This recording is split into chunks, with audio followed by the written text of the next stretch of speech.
The entire point of playing video games is to be able to do things that you can't do in real life, be it taking on a horde of aliens on a distant planet or fighting off a horde of zombies on this one.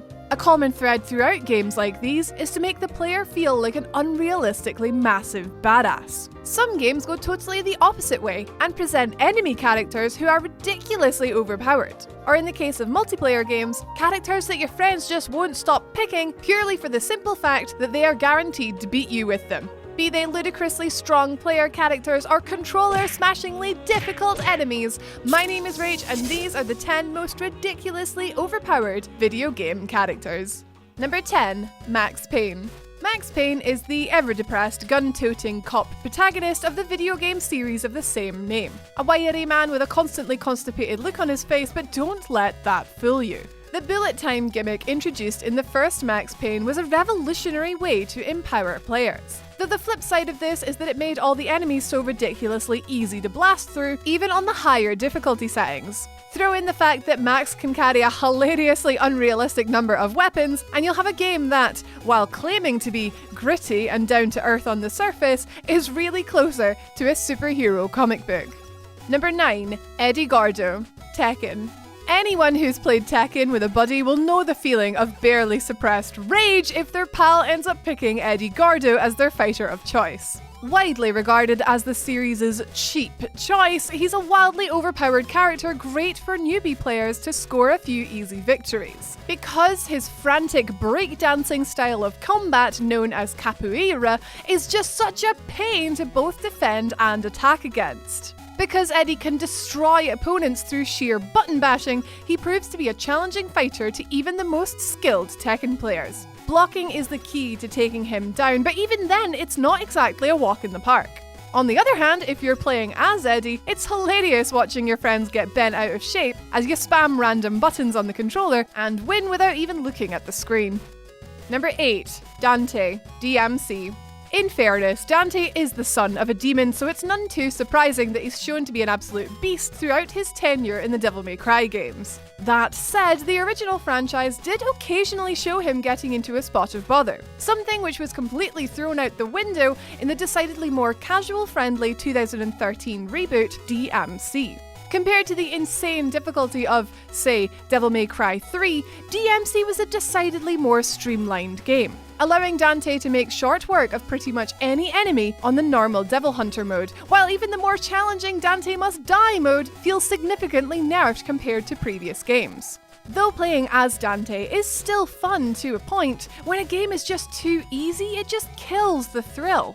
A little vulnerability endears us more to characters, and that's something that this new Dante was totally lacking. Number 7. Oddjob, Goldeneye 007 and 007 NIGHTFIRE.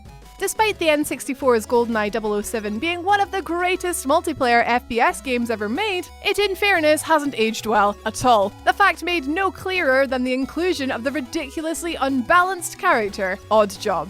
The key problem, or appeal as some might say, with Oddjob is that he's the shortest character in the game, and as such players have to stop moving and employ manual aim to shoot down at him, at which point Oddjob has already likely turned them into Swiss cheese. Oddjob's OP status continued with the 2002 game 007 NIGHTFIRE, where his famous razor-rimmed hat was insanely accurate to an unfair extent. As such, in both Goldeneye and NIGHTFIRE, many players instituted a no Oddjob rule for multiplayer, and rightly so. Number 6. Solid Snake, Metal Gear Solid.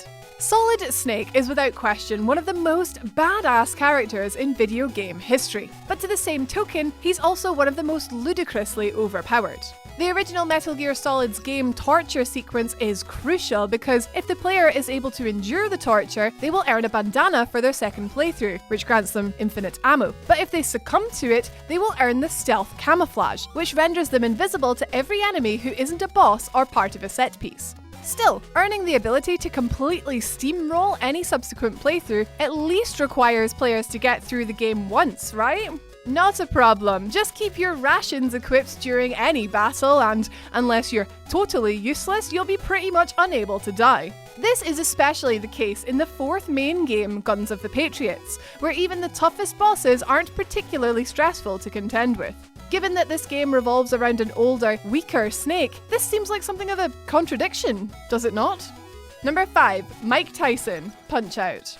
One of the most infamously difficult final bosses in video game history, Mike Tyson is pretty much the dictionary definition of an overpowered boss, apparently engineered solely with the purpose of selling more NES controllers, given how many must have been broken because of this wholly unfair fight.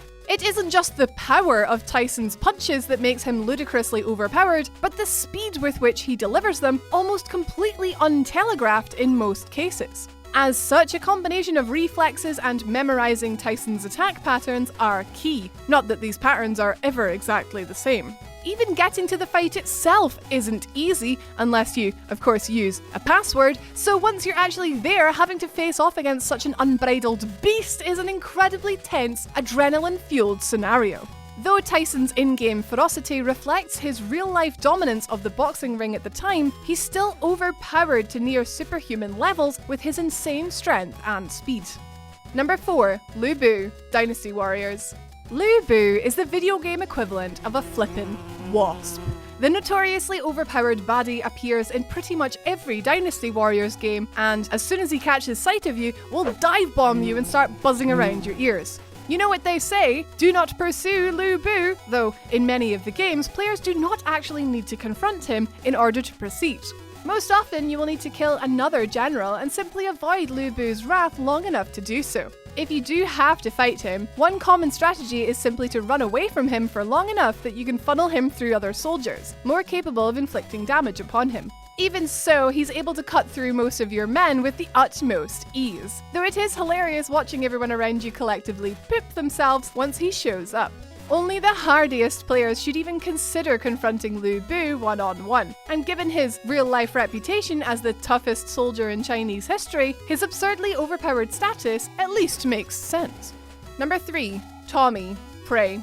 Relatively early on, in 2006's underrated first-person shooter Prey, the player gains the ability to deathwalk, such that when the player character Tommy is overcome by enemies, he doesn't simply die and force players to reload from their last checkpoint. Instead, he's sent to the spirit realm, where the player must shoot coloured wraiths to determine how much health and spirit power they will have upon being returned back to the near exact spot at which they died.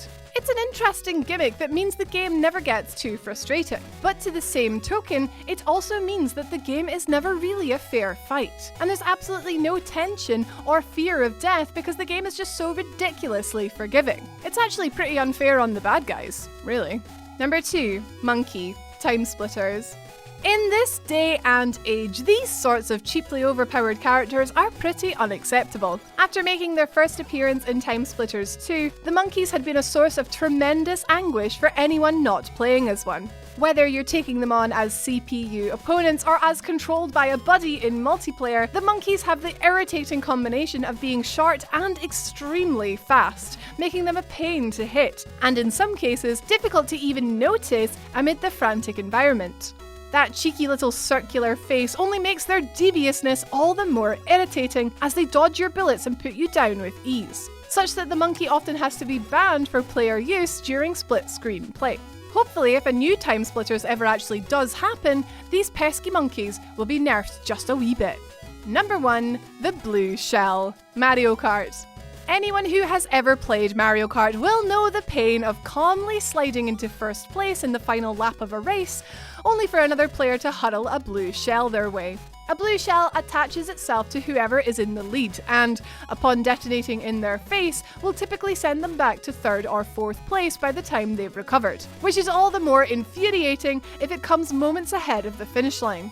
What's truly irritating about the blue shell, and amazing if you're anyone but first, is that it's incredibly difficult to avoid, and often the smartest tactic is to simply slow down enough that other players get caught in the blast as well, so at least you can make a few of your buddies share in your misery.